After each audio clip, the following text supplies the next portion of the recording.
एक घोड़ों की रेस थी, अलग अलग पंचायतों से घोड़े बुलवाए गए। एक पंचायत में घोड़ा नहीं था तो पंचायत ने कहा भाई साहब अपने गांव की इज्जत का सवाल है। उन्होंने बोला क्या किया जाए कि घोड़ा नहीं है, गधे को तैयार करो। अब उन्होंने पूरे गांव ने ढूंढा, गधों में हड़कंप मच गया और मरवा दिया, रे घोड़ों में भेजेंगे। गधों में हड़कंप मच गया, लेकिन फिर भी जो हृष्ट पुष्ट था ना गधा, थोड़ा सा घोड़े जैसा लगने वाला, उसको लिया, उसको लेके कि भाई तू कर सकता। वो गधा मरवाओगे, रोए मत भेजो।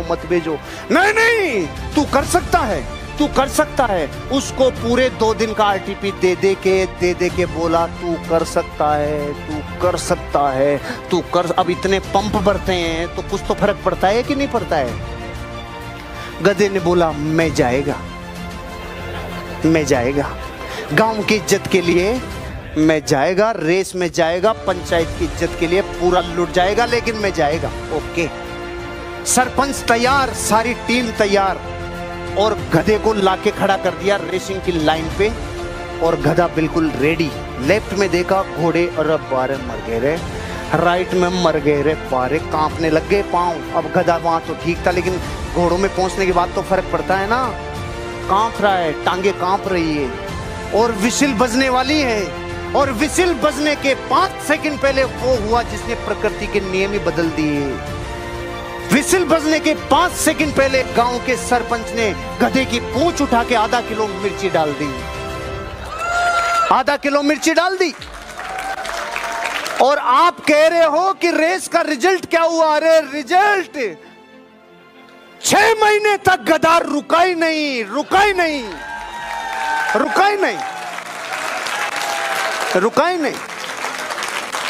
5-6 रेस और हो गई 6 महीने में, वो रुका ही नहीं। क्यों? जिसके आग लग रही होती है ना, आग, वो नहीं रुक सकता।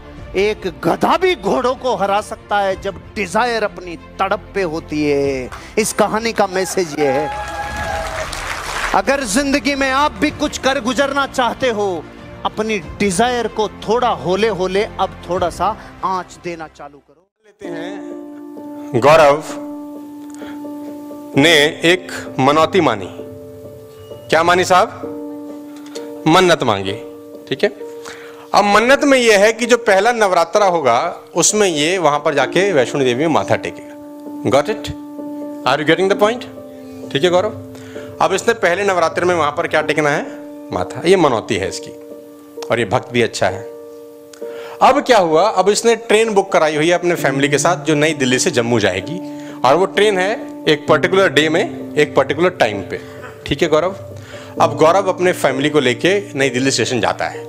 ठीक है गौरव, स्टेशन जाते ही ट्रैफिक में फंस जाता है और ट्रेन छूट जाती।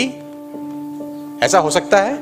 ऐसा हो सकता है। अब ट्रेन छूट गई, अब ये क्या करेगा? मैं इससे पूछना चाहता हूं, क्योंकि इसने मनौती मानी है कि मुझे जाना है। क्या करेगा गौरव?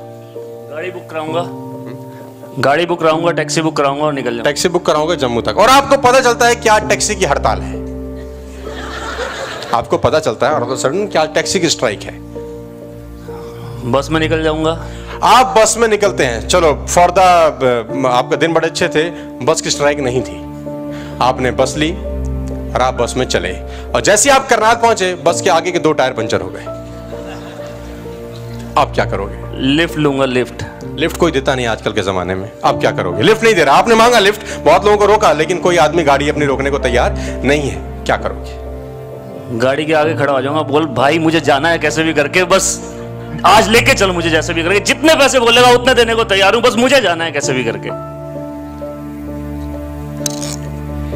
एक 400 किलोमीटर की यात्रा के लिए ये माइंड लगाता है कि मैं कैसे पहुंचूं। एक चीज रुकावट डालती है तो दूसरी चीज ढूंढता है, दूसरी रुकावट डालती है तो तीसरी ढूंढता है, तीसरी रुकावट डालती है तो चौथी ढूंढता है, 40 रुकावट डालेगी तो 41 ढूंढेगा। 500 किलोमीटर की जर्नी और एक मन्नत के लिए जिंदगी 2 रुकावट डालती है, आपकी फट जाती है साहब। क्या ना, यही लोग आपके साथ कर रहे हैं।